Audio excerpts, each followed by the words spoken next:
Hi, this is Glenda.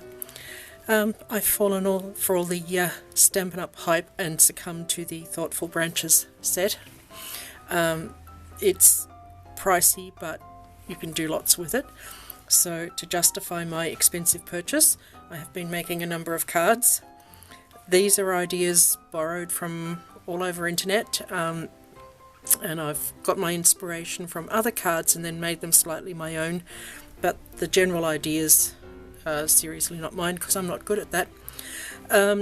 So the first one I did was the hydrangea. I really liked that, and that was one of the reasons I bought it. So for these two I did a colour burst sheet and then cut it out, and that's where my colours are from. I have learnt the hard way that it is much easier to stamp and then die cut with this thing. I tried stamping afterwards and it's so off, whereas if you stamp it first it's really easy to line up. So that's my first couple with the purple hydrangeas, and I've got sparkles spreading. This is the new, or new to me, why doesn't it say what it is? It's the competition to the Wink of Stella, the other brand. Isn't that terrible? It does not say on it what it is. I think it's Spectrum Noir anyway. And it is much sparklier than Wink of Stella. It's quite a different sparkle, but I've never noticed Wink of Stella to spread like that. So maybe that's a difference in it. Anyway, back to what I'm talking about, and hydrangeas. So then I've lost another, there it is. I did a white one. It's on a slightly pearly paper, and that's another colour burst background. Moving on to the tree, this is the 3 tree pieces. You've got the branches underneath and the separate trunk and then the leaves. See how well lined up they all are when you stamp it first. And I've got the other stamp in the background, those trees and the grass, so it's all from that set. I liked this idea of this one where you're sort of almost zooming in on an x-ray or something.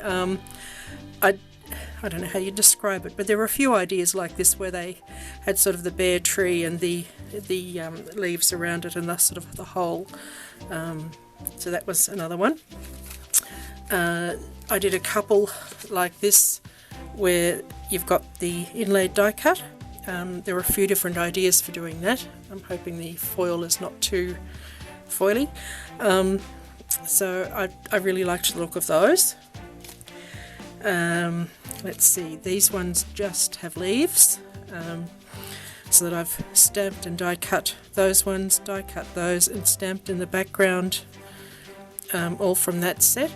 And that one I've only used the leaves and the rest is just papers and fibres and things. This one is where you cut apart the hydrangea and you end up with, I believe it's a hyacinth or something similar, but just a different look again. And this one is just stamping with the tree, and this one is just the hydrangea used as a flower background, and the little leaves die cut. This one again is just stamping, and I've stamped the spots and the leaves in the background for the paper and stamped the spotty flowers, or are they trees? Anyway, the spotty bits, and I've squirted the life out of it. This one's nice and subtle where it's just stamping the leaves and the little landscapey bit, and layering it, cutting that part out and putting it back in layered.